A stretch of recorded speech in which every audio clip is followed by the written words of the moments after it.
Well, hey, Dave Melinda here, Positive Polarity Podcast. Hope things are going awesome for you again this week. I have to say, I finally found the happiest guy in the world. And so I've been looking for this guy forever. And he says he's the happiest person. I should make that clarifying statement there. He's the happiest person in the world. And we're going to unpack that today because let's be real, who doesn't want to be happy? Who wants to wake up and be miserable and be negative? So I'm honored to be hanging out with Scott White. How are you today, sir? Fabulous. Thank you, Dave. Awesome. Awesome. You're the author of this. I love this book title, though. You're an author, and the book title is The Life is Too Short Guy: Strategies to Make Every Day the Best Day Ever. And you're coming up on your first year of having that release. So fill us in on the book. What's that all about?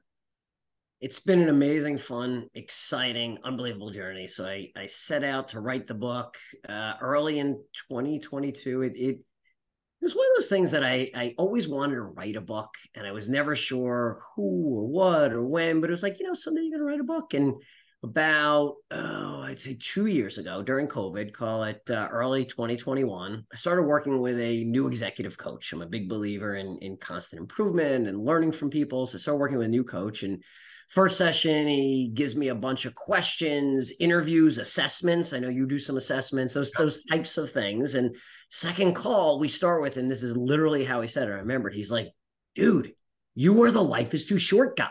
Like everything is rah, get it done today, urgency. And I'm like, yeah, I never thought about that way, but that's fair. So that night, this is early 2021, I mentioned it to my wife, and I'm very blessed and fortunate. I've been with my wife since high school. No one knows me better. And I'm like, I met this guy today, Kevin, and he called me the life is too short guy. It's rah, urgency. And she's like, yeah, I could see that. And then on her own, she's like, maybe that's the book you always wanted to write, The Life is Too Short Guy. And I'm like, the heck would that book be about? Like it didn't resonate. I'm like, what a goofy idea. Right. Of course, she knows me better than I know me. And planted that seed, and then she watered that seed a little bit. She circles back a week or two later. So, have you thought about the life is too short guy? Is there something there? And I'm like, I did put pen to paper, and I made a little 1-page outline, and I don't know. And then 2021, it rolled into February, March, and it just died. Quite frankly, it died on the vine, and it's sitting there. And then early in 2022,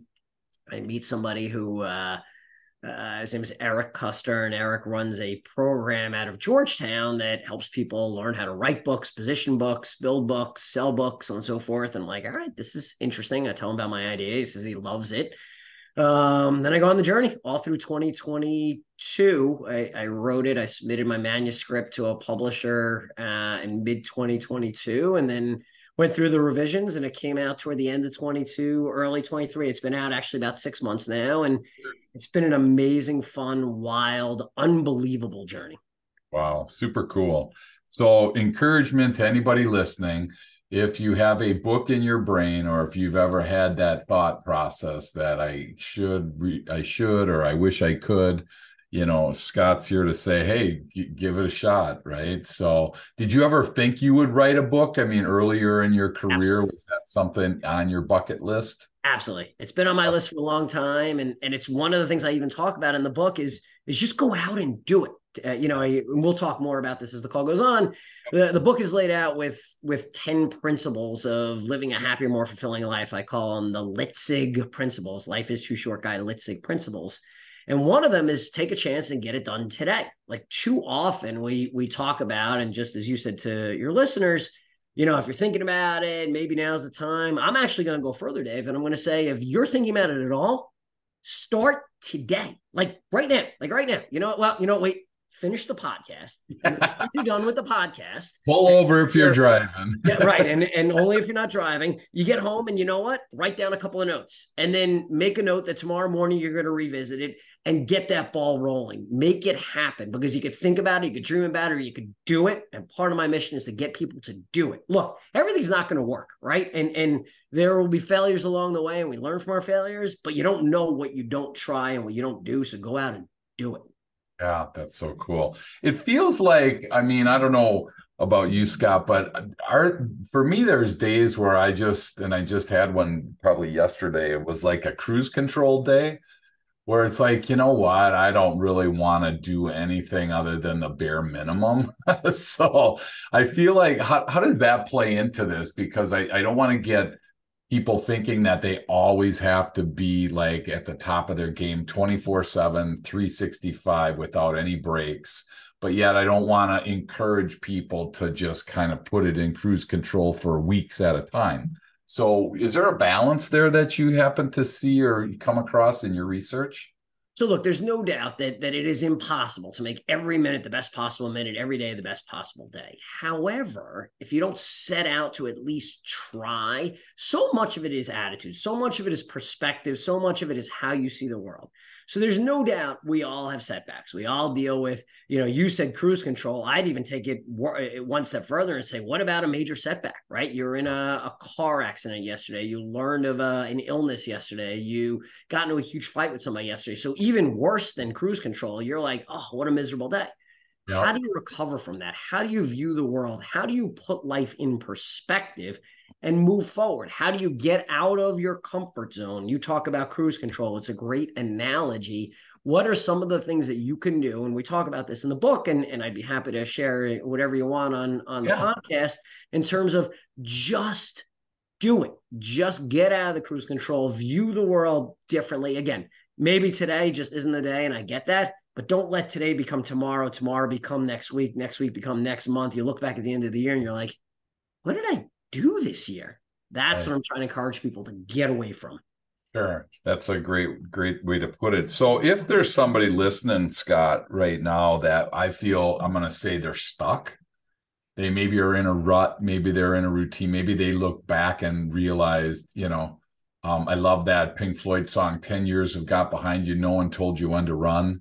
I mean, for somebody that's looking at their life as they're listening to us today and they feel stuck, I'm just going to use that word because that's the first one that popped into my head.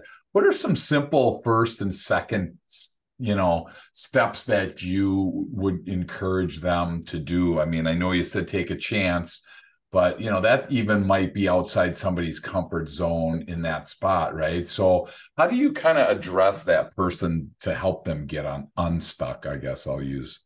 Yeah, so that's a great question, Dave. And I like the way you asked it too, because so many people, myself included, sometimes you wake up and you're just like, I'm drifting along, right? I'm stuck. I'm not. So how do you take it to the next level? And one of the beauties of the book, the philosophy and what I talk about is it's really simple, right? So to your point, that's great. I'm stuck. Today's really challenging for me. I'm not sure I'm going to start writing a book. Thanks, Scott, for telling me that, but let's be realistic. And I understand that.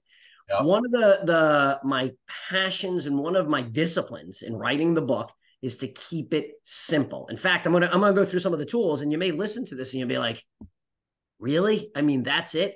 However, self-reflect for a few minutes, and it's amazing how many times I go through some of these things, and I think people are like, oh, come on, really? And then I hear from them a day, a week, a month later, like, you know what? I tried it.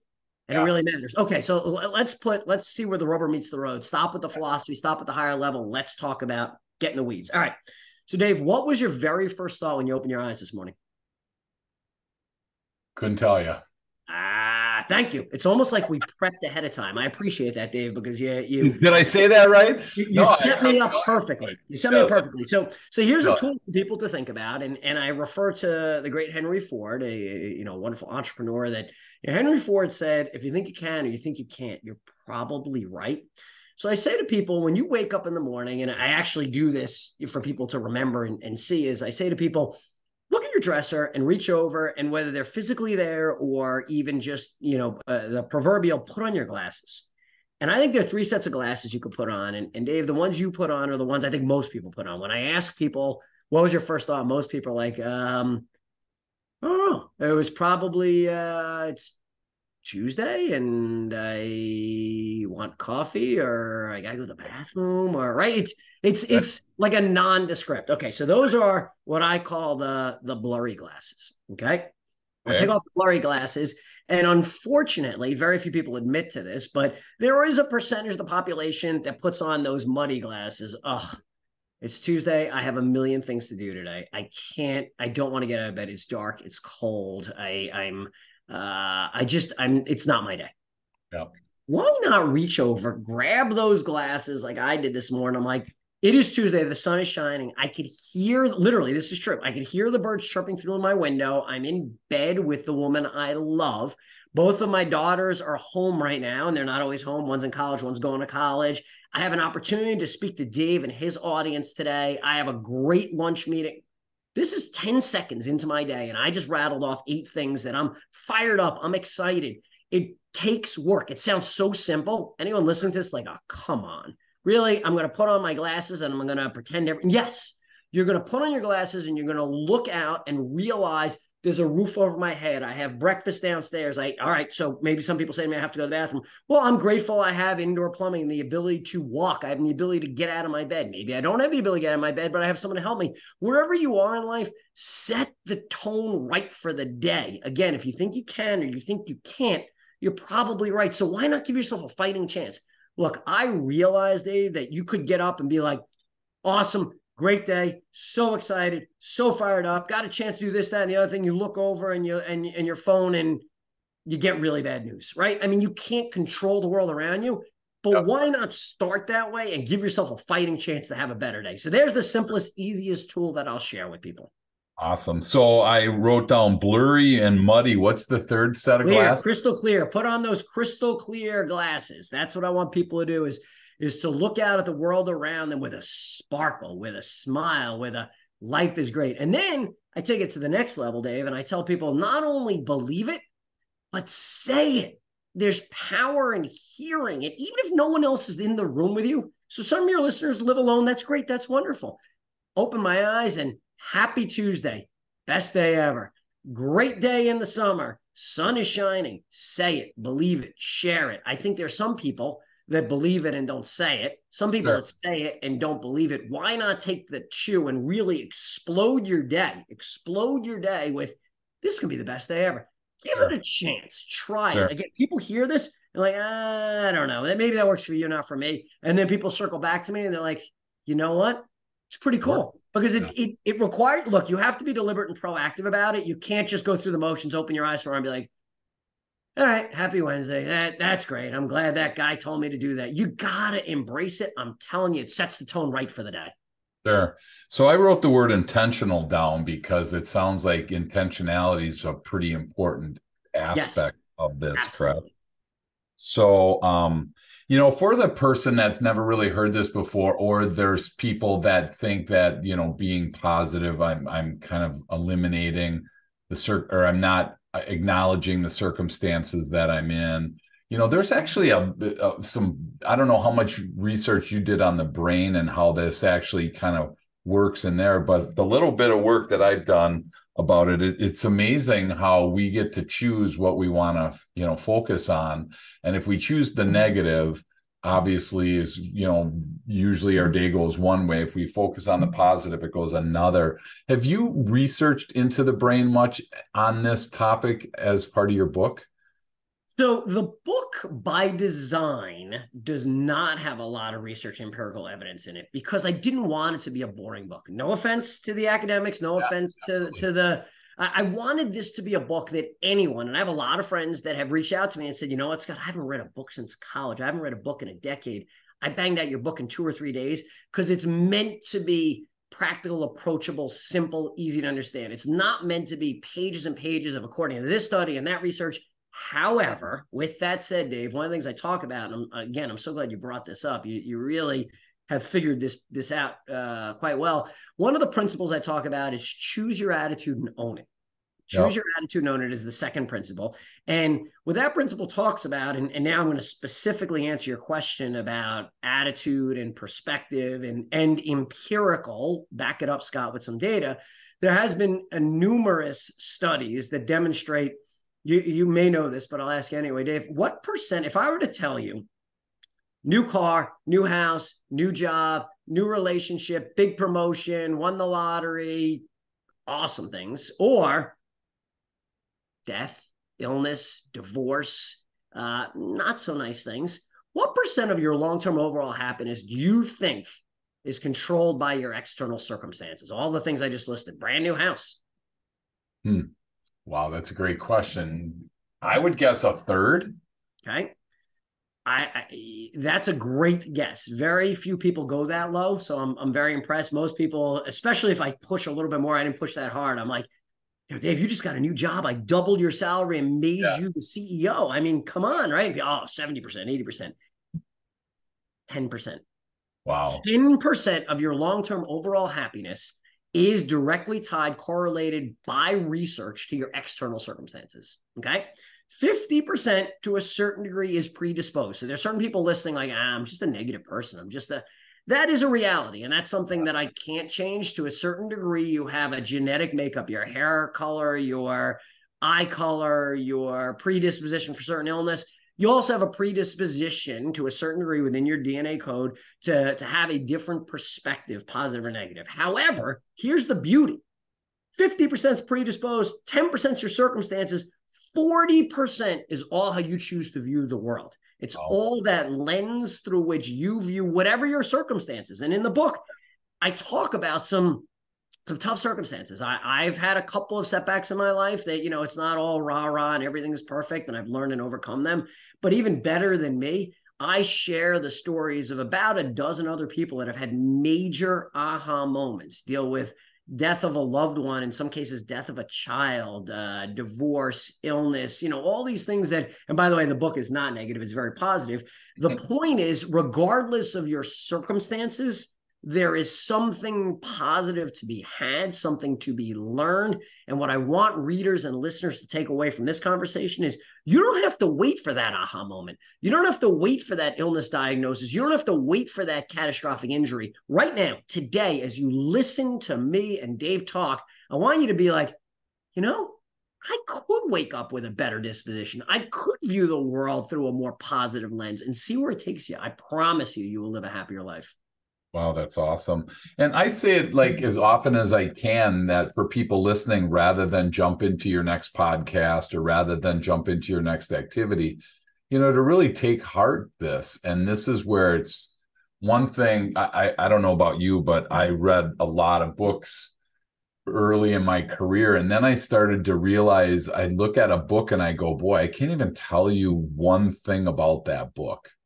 And then I'm like, man, then I started to slow down to the point where now I'm rereading books that I've read before, and so I'm trying to ask the question about the repetition. How do you get somebody, or how is the listener remember that glasses trick in the morning? I mean, is it something that you laminate a card and put it on, you sleep with? I mean, how do you get pattern interrupt to happen? Because it's so easy to say, I'm going to do it and then get into my next activity. And what am I supposed to do again?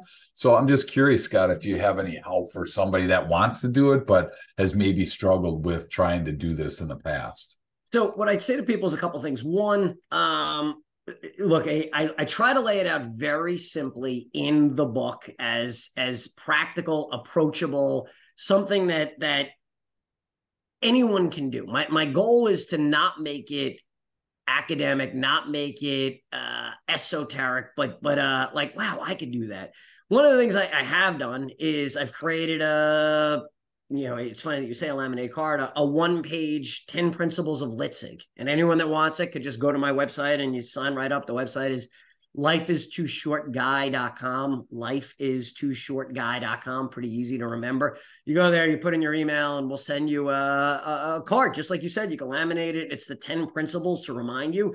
But I think what's more important is to hear the stories, to read the book. I'm doing a lot of speaking now. If you hear any of them, and then just figure out what works for you. So one of the things that I struggle with, and you just sort of said this, is you read a book, it gives you all these sort of rule, principle, academic theory, blah, blah, blah. You put it down, you move on 2 weeks later, and you're like, I don't remember what that book was about.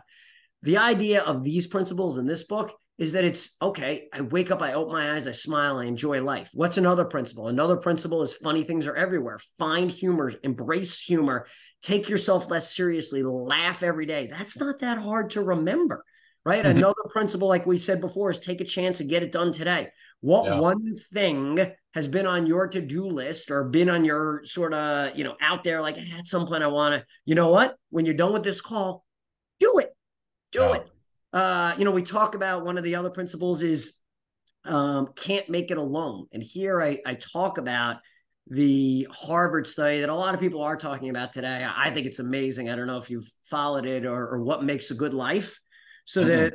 the Harvard study it's just awesome. It's one of my favorites. Again, in the book, I don't talk a lot about academia by design. I want people to pick it up and be like, oh, this isn't like some college textbook. This is a Sure. day-to-day blocking and tackling. But Harvard started a research project in the late 1930s on what makes a good life. So 256 Harvard sophomores, predominantly white males in the late 1930s, were selected to understand and follow for the rest of their lives. So 1930s, think about, we're 85 years later, or 80 years later, on what makes a good life. They followed this original cohort, and then in the 40s added about 450 inner city, less privileged youth from the Boston area. So you now have 700 plus people that the Harvard researchers followed for 80 plus years. The original participants, their children, their grandchildren, regular physical assessments, psychological assessments, questionnaires. What makes a good life? Reams of data, reams of data. What's the takeaway? It's amazing. It's so simple and it's so powerful. The happiest people are the most socially connected, period, full stop. What makes a good life? Social interaction. It's not number of relationships. It's not how many friends you have on Facebook. It's not how many parties you get invited to. It's having a deep, strong social network. One of the key findings, takeaways that I absolutely love, especially given my age, is those participants who self-identified at age 50 as having the strongest social network at age 80, 30 years later, were physically in the best health, psychologically in the best sort of mental health, and the happiest. Think about that. There was a greater correlation between self-identified strength of social network and ultimate happiness and health than there was between genetic makeup. So you're predisposed to diabetes, heart disease, so on and so forth. What's the correlation to health and happiness 30 years later? Less of a correlation than the power of social networks, the power of belonging, the power of we can't make it alone. It's one of the key principles. And to your point, how do you remember that? When this call's over, when you're done listening to this podcast, ping a friend, send a note, call somebody, reach out, be thoughtful, be proactive, be deliberate, build social relationships. We can't make it alone. We have an epidemic of loneliness in this country. And it's something that as part of this book and part of this speaking tour, I want people to think about. Get out and build your social network. Wow, that's awesome. I want to unpack this a little more after this commercial break. Awesome. Well, I have a question for you because, and this is totally off script. So, I think about because we ask our guests to take a DISC personality assessment. You were kind enough to do it. You're a high I in the sense where you enjoy people. Your social connection is important to you. And I'm going to assume you would consider yourself an extrovert if somebody asked you, right? Probably. So for somebody that's introverted or they don't have that social connection that comes naturally for some of us, I'm just curious, Scott, if you've thought about that at all, or if that was addressed in that study, because some people are built where they actually prefer to work alone, be alone. And I'm just curious if you had any thoughts for that person listening, because I want to make sure that they don't check out because they don't feel like they're socially connected. Yeah, so look at the empirical data, which I just think is compelling and mind-boggling, and get out of your comfort zone. That's what I would say. And I don't mean, Dave, so you're somebody who doesn't thrive in social settings. You're somebody who would rather do things alone or maybe in small groups. It's not about building a massive network. Maybe it's building a better relationship with your spouse. Maybe it's building a better relationship with your sibling. Maybe it's building a better relationship with your parent. Maybe it's building a better relationship with your child. Maybe it's building a better relationship with your neighbor.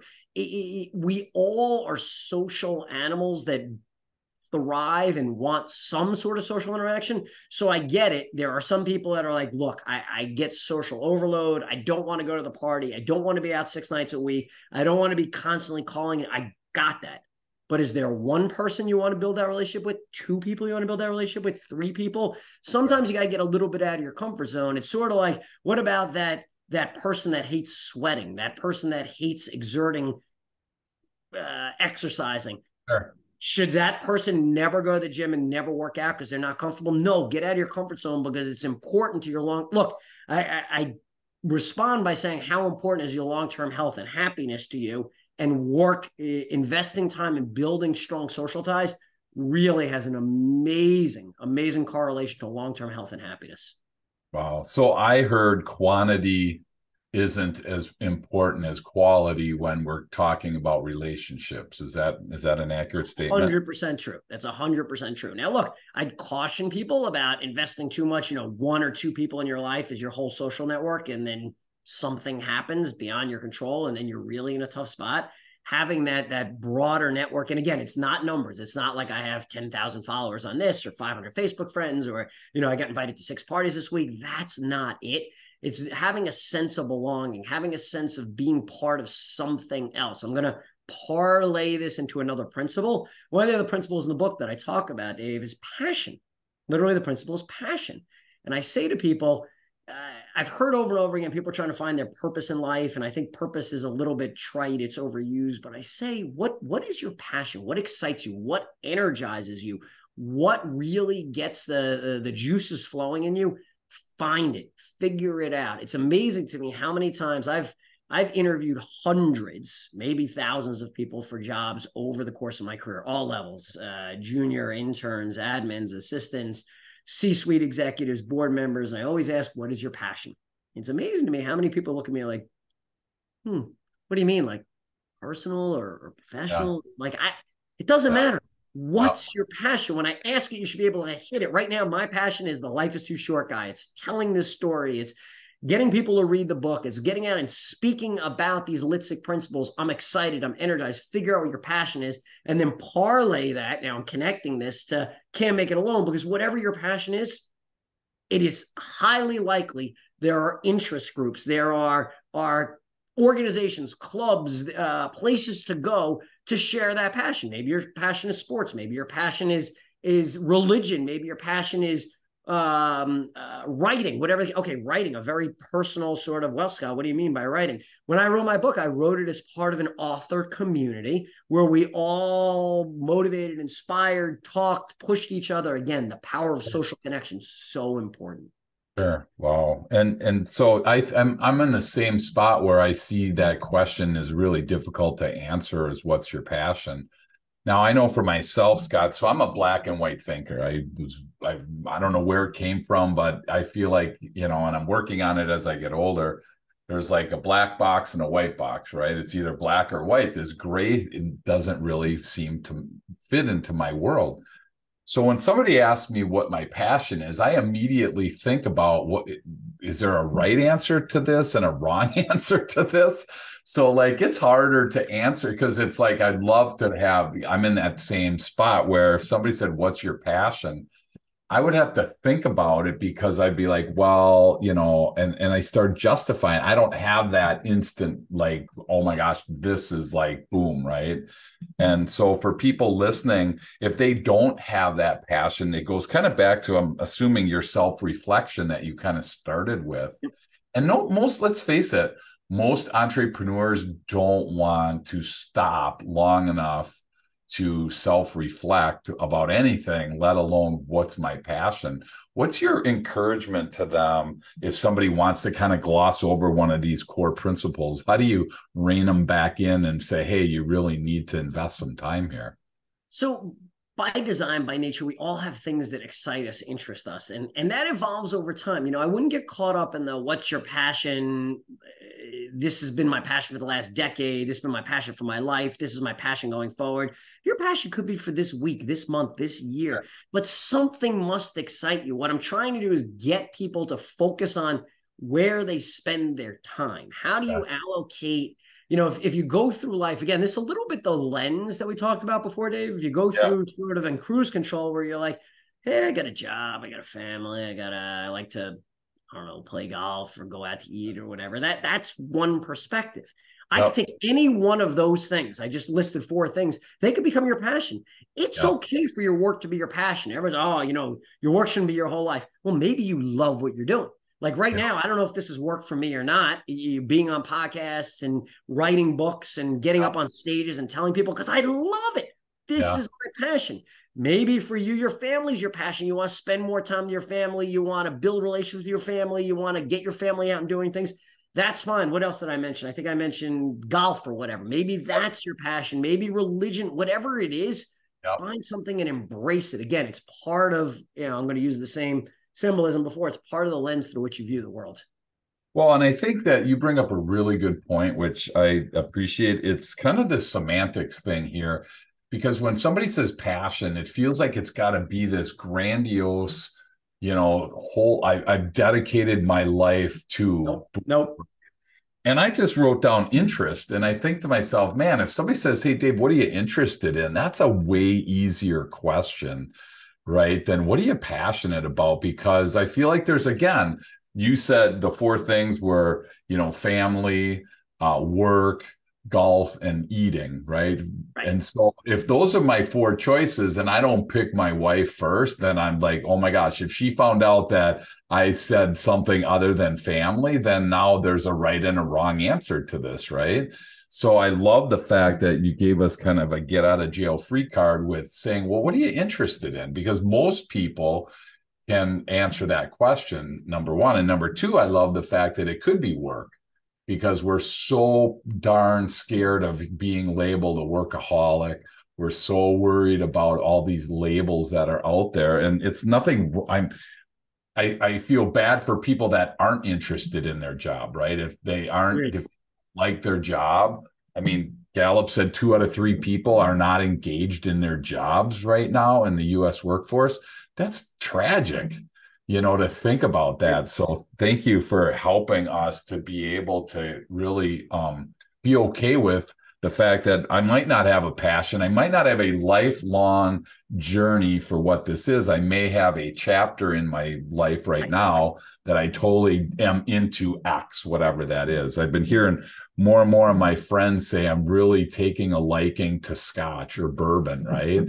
I'm just like, man, I've never had, I'm not that it's wrong or right. It just is like, that seems like an odd interest, right? But then you start listening to them and they can quote all these, ages of all the barrels. And it's like, man, and it's kind of cool. So I just wanted to say thank you for allowing us to not have to have this super deep, bigger purpose that, because like you said, a lot of people struggle with that. I'm guessing that's what you're running into as well.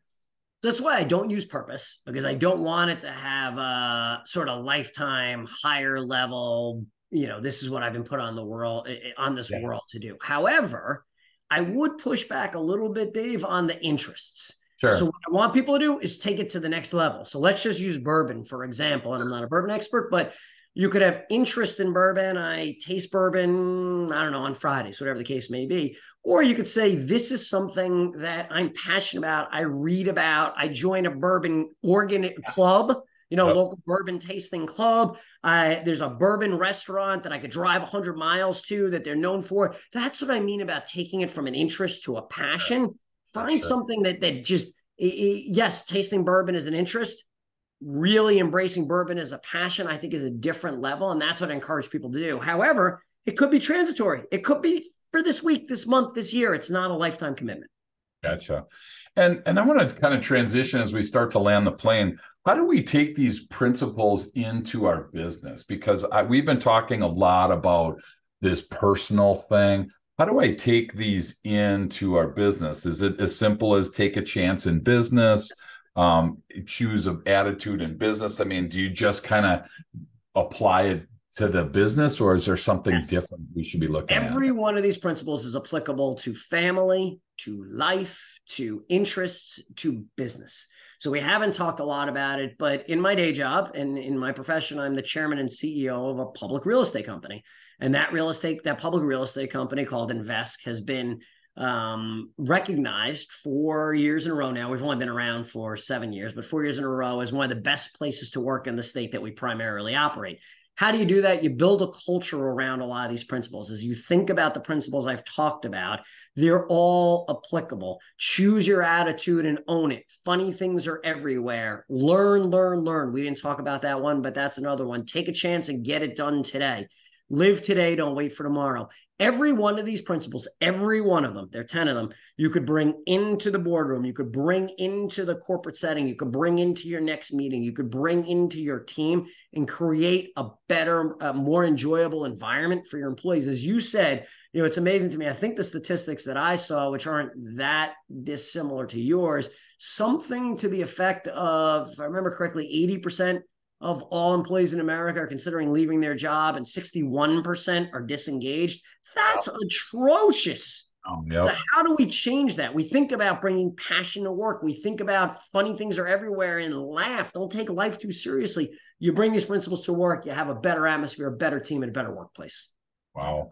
For an entrepreneur that's a high D, that's super driven, results oriented, that doesn't barely have time to brush their teeth, do we have to do like all 10 of these in unison at the same time? They build on each other, or Nope. can you pick some? How Pick does which ones work for you. Pick which ones work for you. They won't work for everybody. However, what I'd say to that high D, you don't have time to brush your teeth. I'd say one of the principles, the third principle, is minutes matter. Think about how you're using your minutes. So we all have a finite number of minutes. And I don't give you a formula for, this is not a book about work-life balance. It's not a book about you should spend less time in the office and more time with your family. You should spend more time reading and less time watch TV. That's your choice. Yeah. I'm not going to make judgments on that. However, I do give people some tools, including a goals grid. And I talk about the symbolism of a barrel. I tell people, think about a barrel. For me, it's a barrel of wine. For you, it could be any kind of barrel. And that barrel represents your remaining minutes. In that barrel, I envision little gold coins. Like that's how I envision it. And every time I do something, I reach into the barrel and I pull out some gold coins. So this conversation today between you and I is an investment of 60 gold coins, plus or minus. Sure. Yep. And I need to proactively, and you used the word before correctly, deliberately, thoughtfully choose how I use my minutes. I think your high Ds and people that are on that proverbial hedonic treadmill are constantly chasing without knowing where they're going, instead of stepping back, setting goals, and figuring out what's the highest and best use of my minutes. Again, that barrel, we don't know how many gold coins are left in that barrel. And for too many of us, unfortunately, there's a leak in the bottom of that barrel. Some holes are bigger than others, but you're losing little gold coins, little minutes out of the bottom of that barrel. And all of a sudden we get to the end of the day. Literally, you're listening to this and you're like, my God, I ran around crazy. I'm exhausted. I don't even know what I accomplished. The end of the week, the end of the month. That's where you got to stop. You got to start thinking about minutes are finite. Are you using your minutes to live a happier life? Are you embracing every minute as precious? The book overall talks about the intersection of happiness and urgency. That's where the life is too short guy comes from. And if you're not urgent in making sure you're accomplishing your goals, living your best life and being happy, which by the way, could be work, but it also could be getting lost and hiding in work and avoiding living your best life. Wow, that's so cool. I tell you that you can tell on a DISC assessment the urgency that people have. And some people are like, for me, it's like my urgency is really high.